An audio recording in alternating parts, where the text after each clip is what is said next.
This story is titled, Gold Digger Mom Stole My Entire College Fund to Fund Her Lifestyle.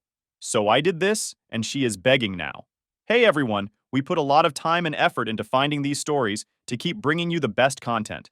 If you enjoy what I do, it would mean the world if you hit that subscribe button. Your support really makes all the difference and keeps this journey going strong. Thanks so much for being here with me. Now let's start the video. OP starts by saying, Hey Reddit, for some context, I'm a 19-year-old college student who still lives at home with my mom. It's not exactly a dream setup, but with how expensive tuition is, it made sense financially. Plus, I've always been kind of a family-first person, even though that doesn't always go both ways in my family. So, here's the thing. I'm broke. Like, working 2 shifts at a diner to barely scrape by kind of broke. Between classes, I spend most of my time busting my butt at work to save for tuition, books, and hopefully, a chance to transfer to a better school next year. My dream is to study business administration at a university that's out of state, somewhere far away from my current situation. My mom, though, she's 50 and spends most of her time dreaming about her next big move. If you ask her, she's got these big ideas that are always just around the corner. But honestly, she's never really followed through on anything. To give you an idea, in the last 5 years, she's tried selling handmade jewelry, flipping furniture, and even running an MLM. Yes, the boss babe kind. Every single time, it's ended in disaster, and she's just shrugged it off like it's no big deal. Now, I know that might sound harsh, but I promise I've been supportive, probably more than I should be. I've given her pep talks, helped her set up Etsy accounts, even taken photos of her crafts for social media. But the problem is, none of her plans ever seem to stick. She's great at starting things, but once the novelty wears off, she loses interest. And guess who's left picking up the pieces when it all falls apart? That would be me. Even though I don't make much, I've always contributed to the household expenses. I pay for groceries, utilities, and even chip in for random things like Wi-Fi or my mom's endless Amazon orders. It's not ideal, but I figured it was only temporary until I could transfer and get out of here for good. Anyway, a few months ago, my mom sat me down for one of her serious talks. She said she had a brilliant idea for a boutique business she wanted to start. She was so excited, going on and on about how this was going to be her breakthrough and how she'd finally be able to turn our lives around. At first, I was like, okay, cool. I'm glad she's motivated. But then she dropped the bomb. She wanted me to help fund it. Now, let me be clear. I don't have $7,000 just lying around. The only reason I even have that much saved up is because I've been working nonstop since high school. Every single dollar has been squirreled away for my dream of transferring schools. This money isn't just savings, it's my future. But my mom didn't see it that way. She told me that family supports family, and that I should see this as an investment in her potential. She promised she'd pay me back as soon as the business took off, saying I'd get my money back tenfold. I told her I needed to think about it. I mean, on one hand, she is my mom, and I felt this pressure to help her. But on the other hand, I knew her track record. She'd never followed through on anything before. So why would this time be any different? That night, I couldn't sleep. I kept running the numbers in my head, trying to figure out if I could afford to take this risk. I couldn't. But the guilt was eating away at me. My mom is really good at making you feel like a terrible person if you don't go along with what she wants. She cried, saying this was her last chance to make something of herself, and that I was being selfish for not believing in her. After 2 days of constant pressure, I finally caved. I withdrew the money from my savings account and handed it over to her. She was over the moon, hugging me and calling me her hero. For a brief moment, I thought, maybe this will work. Maybe she'll prove me wrong. Boy, was I wrong. All right, let me back up a bit and give you some background so you can really understand the dynamics here. My mom and I have always had this complicated relationship. Growing up, it was just the two of us. My dad left when I was a baby, so she's been both parent and provider my whole life. To her credit, she worked hard when I was a kid. We never had a lot, but she kept a roof over our heads and food on the table, even if it meant juggling 2 or 3 jobs at a time. Over the years, my mom chased one dream after another. A YouTube channel, a candle-making business, even a stint in an MLM. Every time she started with enthusiasm, but quickly lost interest, leaving behind nothing but debt and excuses. By the time I graduated high school, I'd learned not to get too invested in her projects. I mean, I wanted to support her, but it was hard to take her seriously when she never stuck with anything. Still, she's my mom, and I felt like it was my job to be there for her, even when she made bad choices. Meanwhile, I was trying to figure out my own life. I've always been pretty independent, mostly because I had to be. I started working as soon as I was old enough, juggling school and part-time jobs to save for college. My plan was simple: work hard, get good grades, and eventually transfer to a better school where I could really thrive. Living at home was supposed to be a temporary thing. I figured it would save me money while I knocked out my general education classes, and then I'd be out of there. But the reality of living with my mom was a lot more draining than I expected. For one thing, she treated me like her personal assistant. Need groceries? I'd better pick them up after work. House needs cleaning? That's on me too. And don't even get me started on the bills. Even though I was technically a dependent, I was paying for way more than my fair share. At first, I didn't mind too much. I mean, I lived there, so it seemed fair to help out. But as time went on, it became clear that my mom was relying on me way more than she should have been. She wasn't working anymore, so everything from the water bill to the Wi-Fi fell on me. And it wasn't just about money. Emotionally, I felt like I was carrying the weight of her dreams too. Every time one of her projects failed, she'd come to me, crying about how life wasn't fair and how she just needed one lucky break. I'd always try to cheer her up, even when I was exhausted from work or stressed about school. But despite all of that, I still believed in my mom. I wanted to believe that she could make something of herself if she just found the right opportunity. So when she came to me with her boutique idea, I thought, maybe this is it. Maybe this time will be different. But it wasn't. So a few weeks after I handed over the $7,000, my mom went into full entrepreneur mode. Or at least, that's what she wanted me to believe. She was constantly talking about her boutique, how it was going to be this chic, one-of-a-kind online store that catered to busy moms who want to look fabulous without breaking the bank.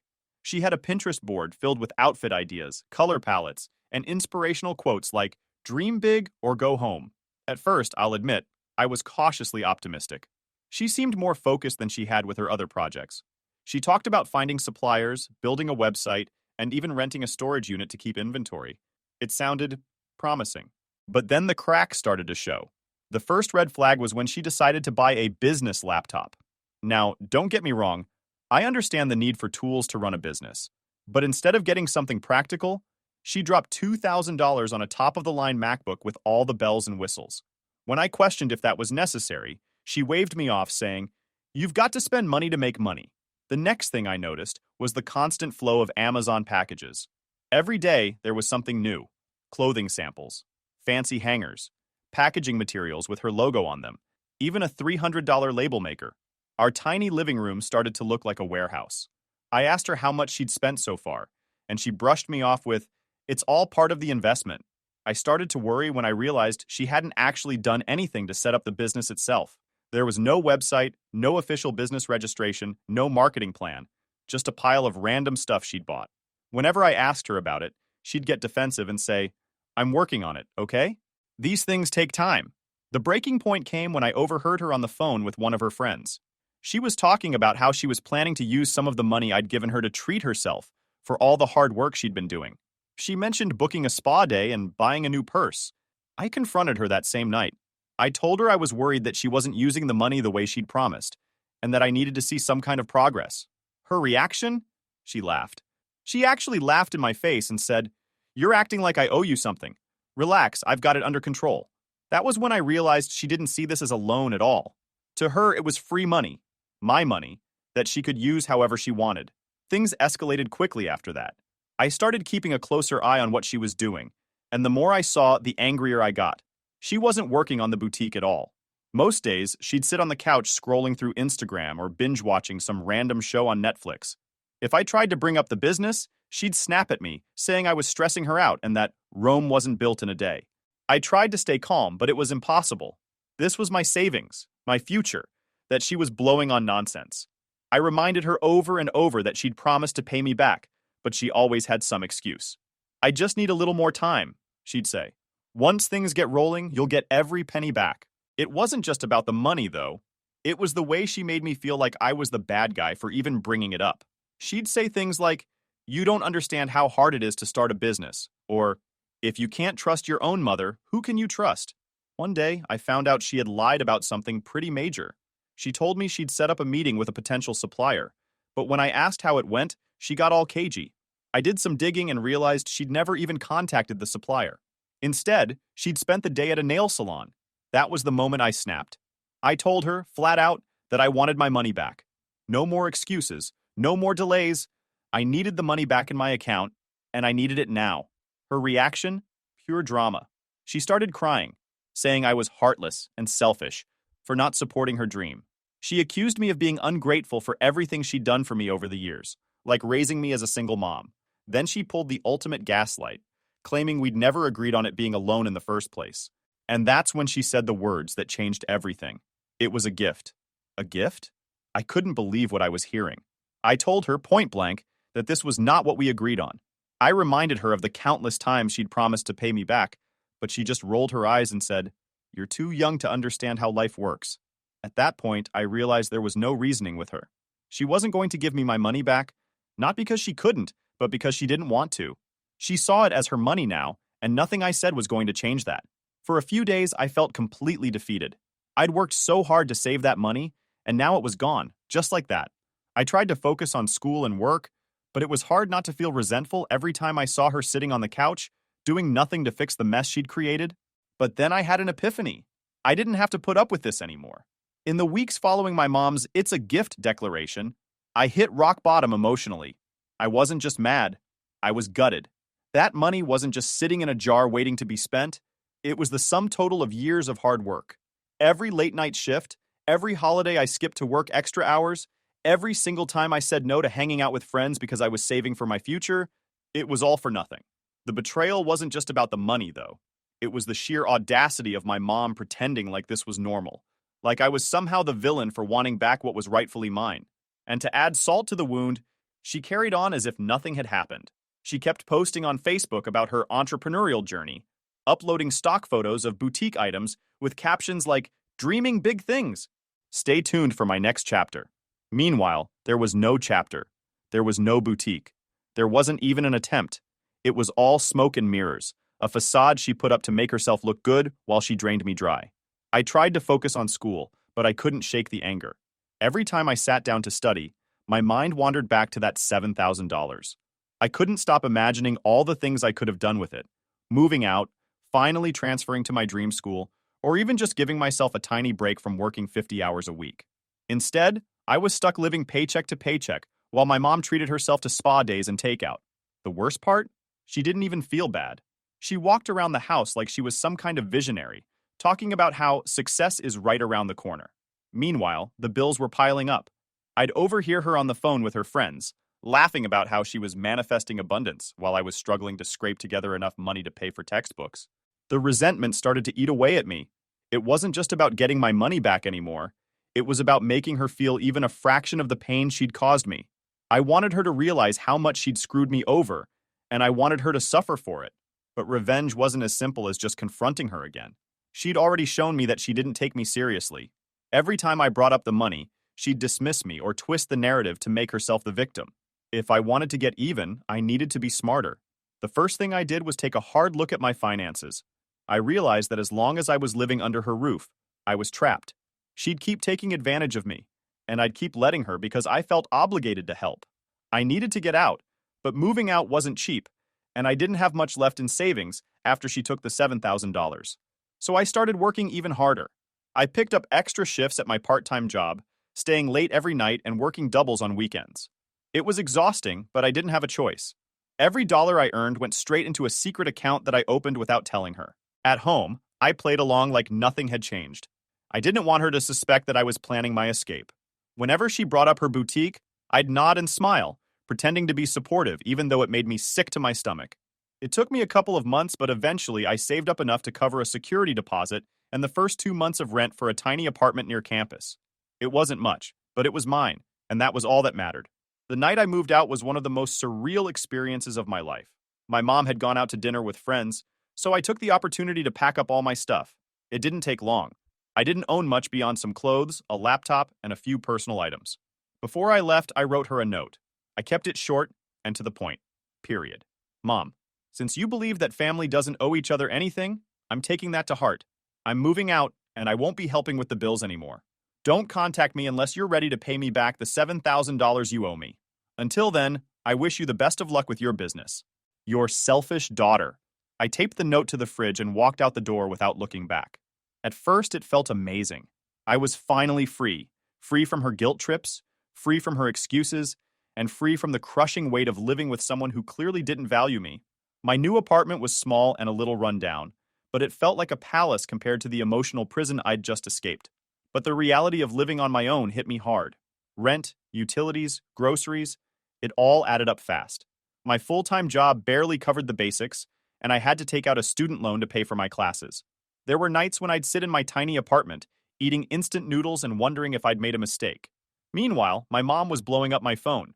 At first, she acted like nothing had happened, sending me texts about random stuff like, "What do you want for dinner?" Or, "Can you pick up milk on your way home?" When I didn't respond, the messages turned passive-aggressive. "I see you're too busy to talk to your mother." Then, finally, the guilt-tripping started. "I sacrificed so much for you, and this is how you repay me?" I ignored every message. If she wasn't willing to pay me back, then she wasn't worth my time. But ignoring her didn't make the pain go away. I still felt like I'd lost a part of myself, like she'd taken more than just my money. She'd taken my trust, my faith in family, and my belief that she'd ever truly care about me as much as I cared about her. And that's when I decided that getting even wasn't enough. I didn't just want her to feel bad. I wanted her to hurt. The idea for my revenge came to me in the quiet of my apartment one night, as I stared at the stack of overdue bills on my table. My mom had always operated on the assumption that I'd be there to bail her out, whether it was financially, emotionally, or otherwise. She saw me as her safety net, someone she could take advantage of without consequence. But what if I removed that safety net entirely? I knew her weakness. She depended on appearances. My mom was obsessed with how people saw her. In her world, she was the selfless, hardworking single mother who did everything for her ungrateful daughter. But what if I exposed the truth? What if I let everyone in her life see the real her? The manipulator, the liar, the person who stole $7,000 from her own child. I started small.